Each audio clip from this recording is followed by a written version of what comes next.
Hello everyone, जय हिंद। मैं हूं महेंद्र और आप देख रहे हैं MT365। आज की इस वीडियो में हम लोग सेमेस्टर 4 के सेक पेपर के प्रीवियस क्वेश्चंस को देखेंगे।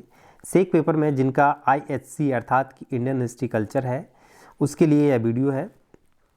इसमें हम लोग वर्ष 2019 का जो फाइनल एग्ज़ाम हुआ था उसके क्वेश्चंस को देखेंगे और ये 2017-20 के सेशन का क्वेश्चन है।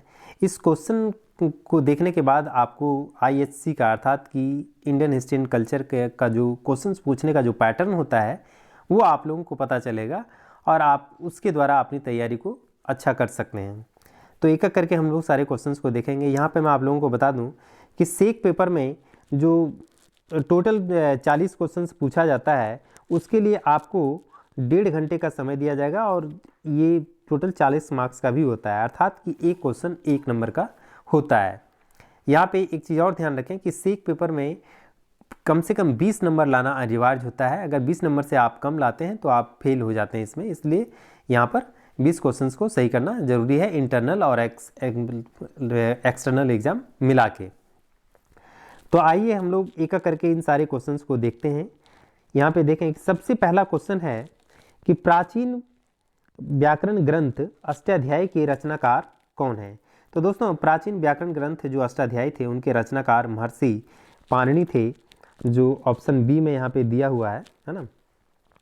और यहाँ पे एक चीज़ ध्यान रखें कि यह व्याकरण ग्रंथ संस्कृत में रचा गया था और अष्टाध्यायी का मतलब होता है 8 अध्याय, है ना। तो ये इस अष्टाध्यायी महर्षि पाणिनि के द्वारा रचित ग्रंथ है। तो यहाँ एक चीज़ और ध्यान रखें कि प्राचीन काल में जो ये व्याकरण ग्रंथ रचा गया था उससे सिर्फ व्याकरण की ही जानकारी नहीं मिलती है, बल्कि प्राचीन काल के संस्कृति और रीति रिवाजों की भी जानकारी इस व्याकरण ग्रंथ से मिलती है। नेक्स्ट क्वेश्चन हम लोग देखते हैं कि हु रोट अर्थशास्त्र, अर्थात कि अर्थशास्त्र किसने लिखा है। तो दोस्तों, अर्थशास्त्र जो है यहाँ पे जो ऑप्शन दिया गया है उसके अकॉर्डिंग चाणक्य ने लिखा है ना। चाणक्य, जिनका दूसरा नाम कौटिल्य या विष्णुगुप्त था। यहाँ पे एक चीज़ ध्यान रखें कि ये कौटिल्य या चाणक्य चंद्रगुप्त मौर्य के गुरु रहे हैं और इनके द्वारा जो अर्थशास्त्र की रचना की गई, यह भारत का पहला राजनीतिक ग्रंथ है। इस राजनीतिक ग्रंथ से मौर्य काल की राजनीतिक, सामाजिक, धार्मिक, आर्थिक स्थिति के बारे में पता चलता है। यह अर्थशास्त्र जो है कुल 15 भागों में विभाजित है या खंडित है, जिसका द्वितीय एवं तृतीय भाग जो है वह सर्वाधिक प्राचीन है। तो इस चीज़ को ध्यान रखें। आप लोग जानते ही हैं कि आजकल मतलब चाणक्य नीति के नाम से कई सारे व्हाट्सएप स्टेटस आते हैं, चाहे और उस तरीके के जोक्स आते हैं, चाहे स्लोगन आता है।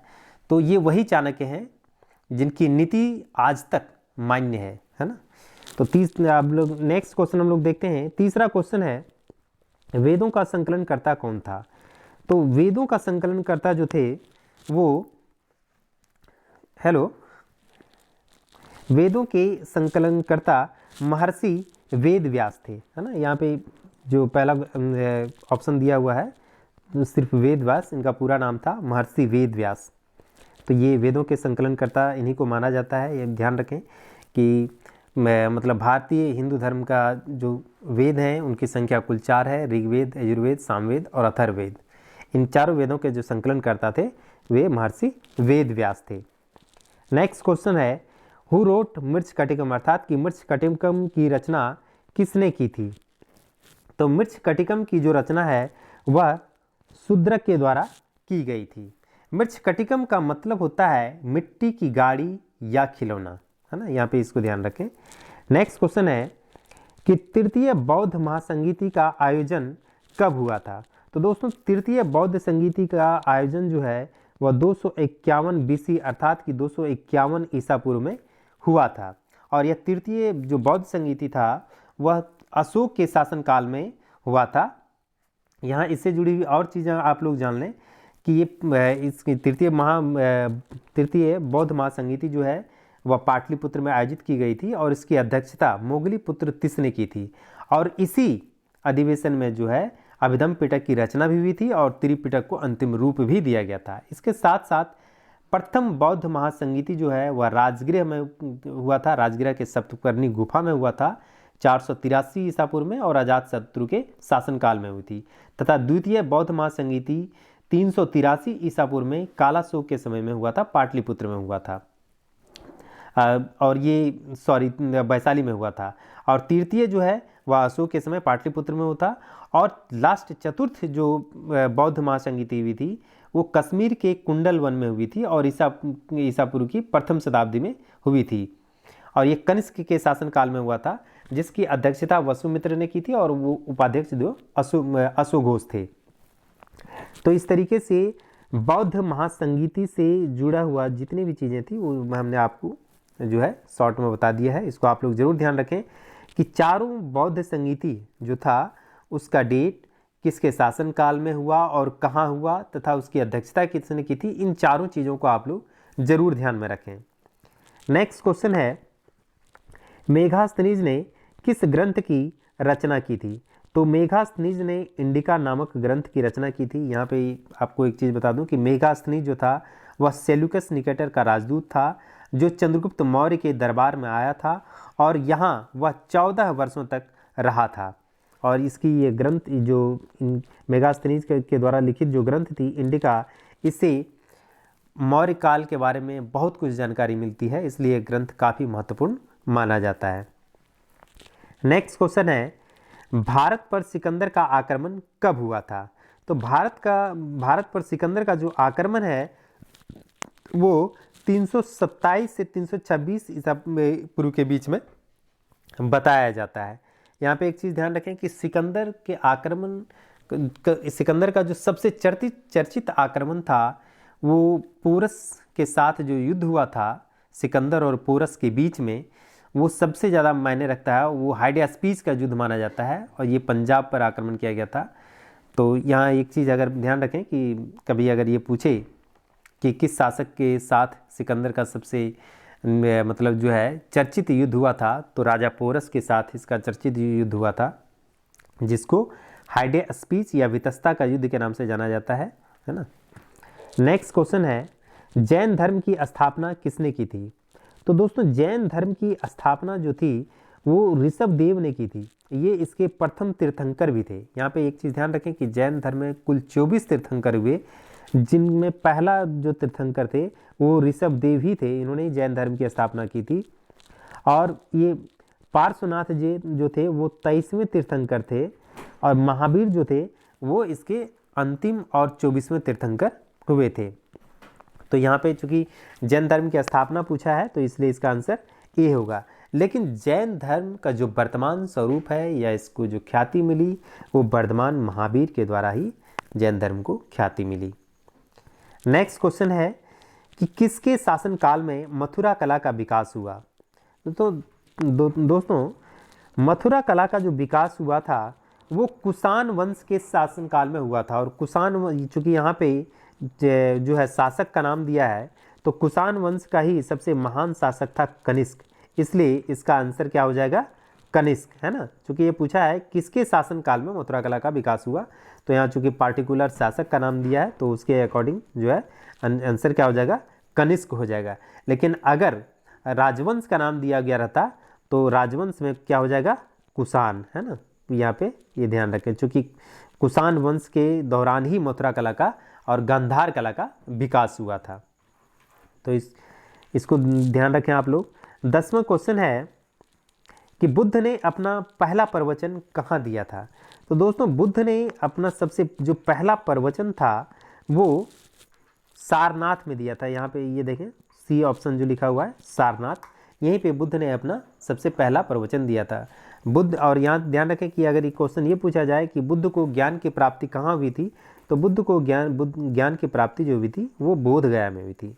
एक चीज़ यहाँ पे और ध्यान रखें कि बुद्ध ने जो अपना पहला प्रवचन दिया था वो धर्म चक्र प्रवर्तन के नाम से जाना जाता है।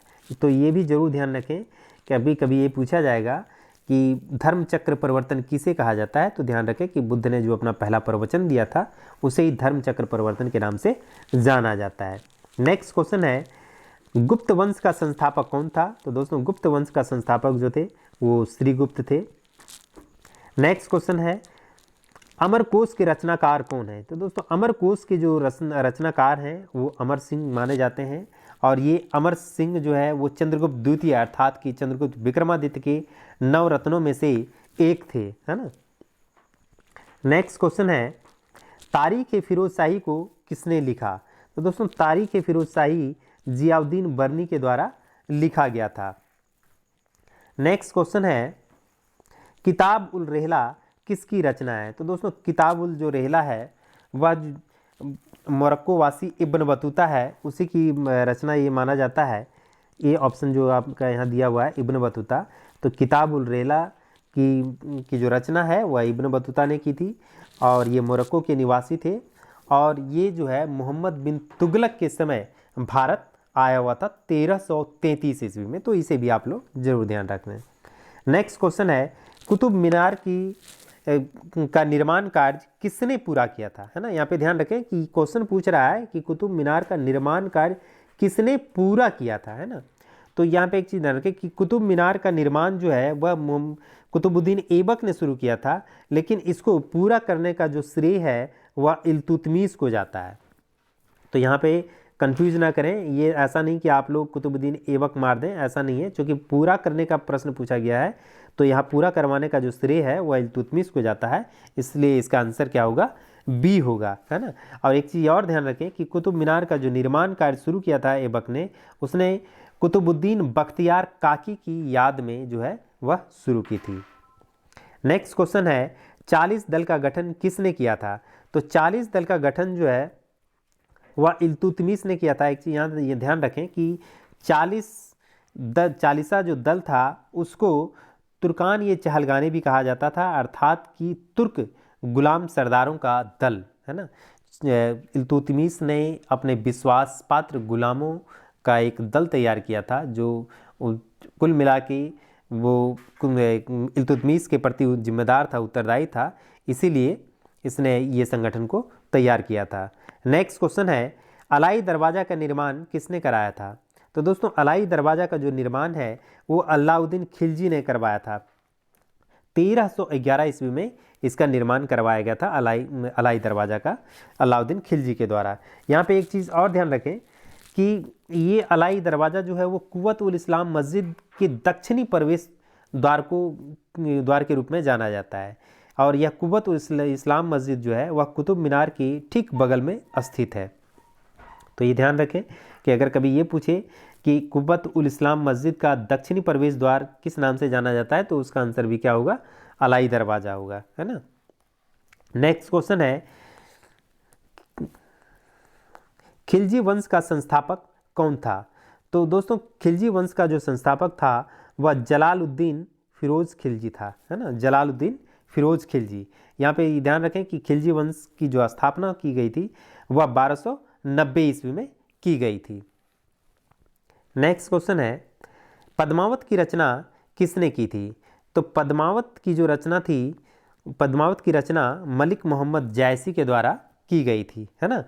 यहाँ पे इसमें पद्मावत में जो है इसी पे एक मूवी भी बनी थी पद्मावती, है ना।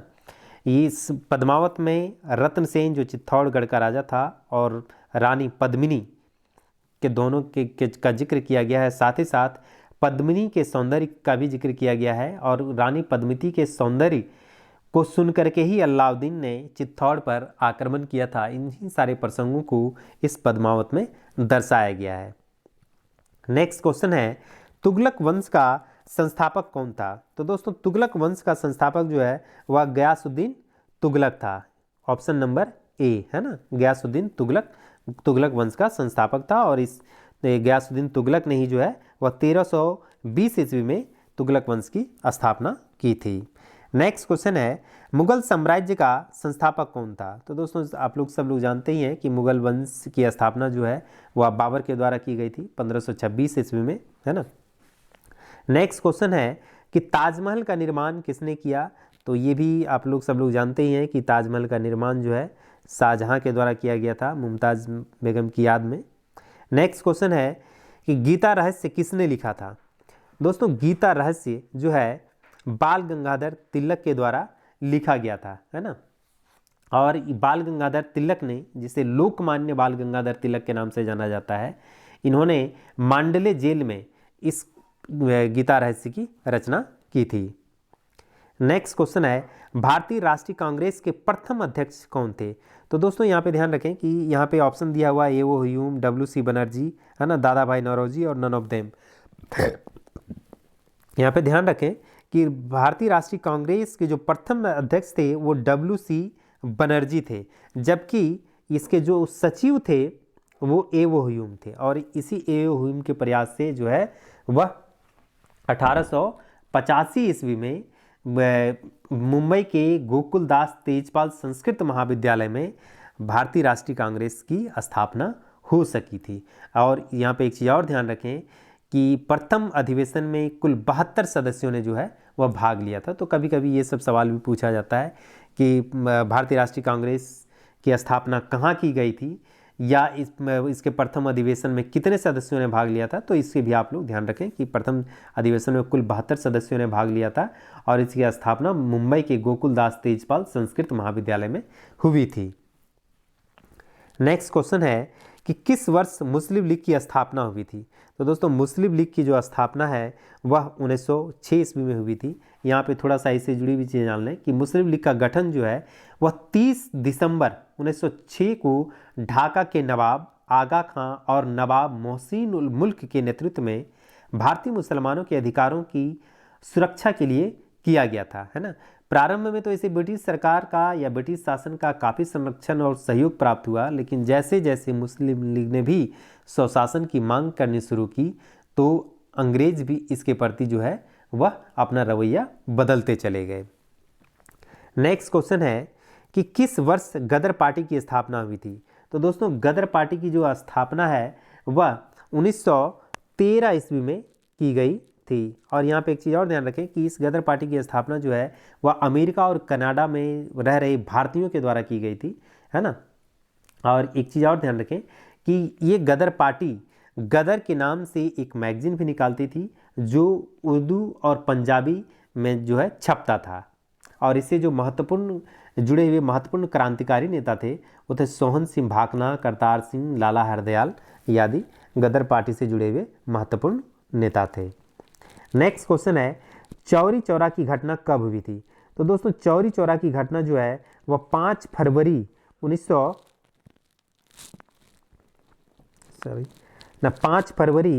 1922 ईस्वी को चौरी चौरा हत्याकांड हुआ था, है ना।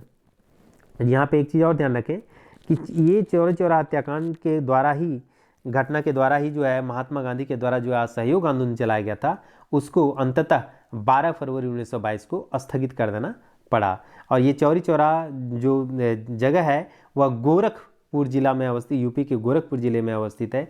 यहाँ पे हुआ क्या कि असहयोग आंदोलन के जो भी क्रांतिकारी सब सदस्य थे वे जब जुलूस में निकले थे तो वहाँ पुलिस से मुठभेड़ होने के कारण उन सारे लोगों के द्वारा जो है जेल पर आक्रमण कर दिया गया और वहाँ आग लगा दी गई, जिसमें 22 पुलिसकर्मियों की मौत हो गई थी। नेक्स्ट क्वेश्चन है कि हिंद स्वराज किसने लिखा है? तो हिंद स्वराज जो है महात्मा गांधी के द्वारा 1909 ईस्वी में लिखा गया था। महात्मा गांधी की हिंद स्वराज, है ना, 1909 ईस्वी में महात्मा गांधी के द्वारा लिखा गया था। यहाँ पे एक चीज़ और ध्यान रखें कि महात्मा गांधी जी इंग्लैंड से जब अफ्रीका की यात्रा कर रहे थे पानी के जहाज़ के द्वारा, तो उसी के दौरान जो है उन्होंने हिंद स्वराज की रचना की थी। नेक्स्ट क्वेश्चन है, जालियांवाला बाग की घटना कब हुई थी?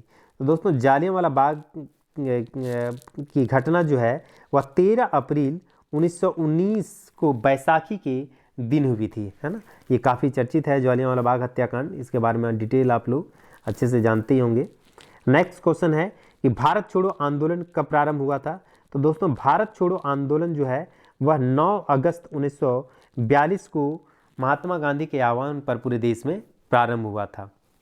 हालांकि इसकी शुरुआत जो है वह मुंबई के कांग्रेस अधिवेशन से हुई थी, है ना। उसके बाद जो है 9 अगस्त 1942 को पूरे भारत में भारत छोड़ो आंदोलन की शुरुआत हुई थी। नेक्स्ट क्वेश्चन है, आर्य समाज का संस्थापक कौन था?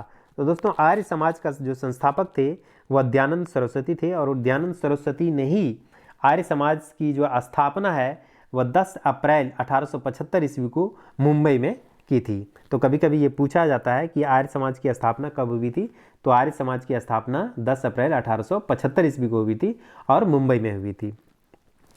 नेक्स्ट क्वेश्चन है कुचिपुड़ी किस राज्य की नृत्य शैली है।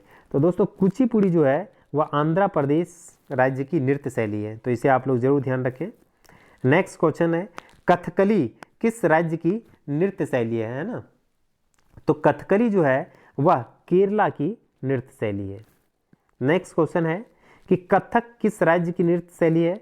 तो दोस्तों कथक जो है वह पूरे नॉर्थ इंडिया में प्रचलित है, इसीलिए यहाँ पे ऑप्शन डी हो जाएगा। यहाँ पे जैसे ऑप्शन में दिया है नॉर्थ इंडिया है ना, तो कथक जो है पूरे नॉर्थ इंडिया में प्रचलित है, इसलिए इसका आंसर डी होगा कि पूरे उत्तर भारत में कथक जो की नृत्य शैली प्रचलित है। नेक्स्ट क्वेश्चन है लोक नृत्य नौटंकी किस राज्य से संबंधित है। तो दोस्तों लोक नृत्य नौटंकी जो है वह सबसे ज़्यादा उत्तर प्रदेश में प्रचलित है, हालांकि इसके अलावा जो है वह नौटंकी राजस्थान तथा पंजाब में भी इसका प्रचलन है, लेकिन सबसे ज़्यादा उत्तर प्रदेश में नौटंकी प्रचलित है। नेक्स्ट क्वेश्चन है लोक नृत्य छऊ किस राज्य से संबंधित है। यहाँ पे भी आप लोग एक चीज़ ध्यान रखें कि जो लोक नृत्य छऊ है वह मुख्य रूप से तो उड़ीसा में प्रचलित है, लेकिन उड़ीसा के साथ साथ झारखंड और वेस्ट बंगाल में भी छऊ नृत्य काफ़ी प्रचलित है। तो इसलिए यहाँ पे चूंकि पार्टिकुलर एक का नाम पूछा गया है, तो इसलिए इसका आंसर आप लोग बी लगाएं, उड़ीसा लगाएं। नेक्स्ट क्वेश्चन है लोक नृत्य चरकुला किस राज्य से संबंधित है। तो दोस्तों जो चरकुला जो है ये में मूल रूप से उत्तर प्रदेश के ब्रजभूमि में प्रचलित है। चरकुला यहाँ पे ध्यान रखें कि चरकुला जो है वो ब्रज की होली का स्थान माना जाता है, इसीलिए इसका आंसर क्या हो जाएगा बी ब्रजभूमि। चरकुला अर्थात कि जब पूछा कि चरकुला कहाँ से संबंधित है, अगर राज्य पूछे तो आंसर हो जाएगा यूपी, और अगर पार्टिकुलर क्षेत्र पूछे तो उसका हो जाएगा आंसर ब्रजभूमि, है ना। नेक्स्ट क्वेश्चन है सोनल मानसिंह किस नृत्य से संबंधित है। यहाँ पे देखें ऑप्शन देखें कि ए में दिया भरतनाट्यम, बी में ओडिसी, सी में बोथ दिया है अर्थात के एंड बी, और डी में नन ऑफ दीज। तो सोनल मानसिंह जो है वो भरतनाट्यम और ओडिसी दोनों से संबंधित जुड़े हुए नृत्यांगना है। ये विश्व विख्यात नृत्यांगना है भरतनाट्यम और ओडिसी के। इनको जो है पद्म विभूषण पुरस्कार भी दिया गया था, और ये जो है सांसद भी रह चुकी हैं। नेक्स्ट क्वेश्चन है महेंद्र सिंह धोनी संबंधित हैं, तो इसे आप लोग जानते ही होंगे, है ना, कि महेंद्र सिंह धोनी जो है वह क्रिकेट से जुड़े हुए हैं, झारखंड के हैं। नेक्स्ट क्वेश्चन है कि झारखंड का राजकीय वृक्ष कौन सा है। तो दोस्तों झारखंड का जो राजकीय वृक्ष है वह साल है ना। तो इस तरीके से ये 40 क्वेश्चन से जो हैं वो आप 2019 में जो एग्ज़ाम हुआ था 2017-20 वाले सेशन का, उसमें पूछा गया था उनके फाइनल एग्ज़ाम में। तो मुझे उम्मीद है कि इससे आप लोगों को बहुत ज़्यादा मदद मिलेगी आपको तैयारी करने में। तो अगर आप लोग इस वीडियो को एक बार से नहीं समझ पा रहे हैं तो इसे 2 बार देखें, 3 बार देखें, और अगर यह वीडियो आप लोगों को पसंद आया है तो इसे please like share and subscribe ज़रूर करें। जय हिंद।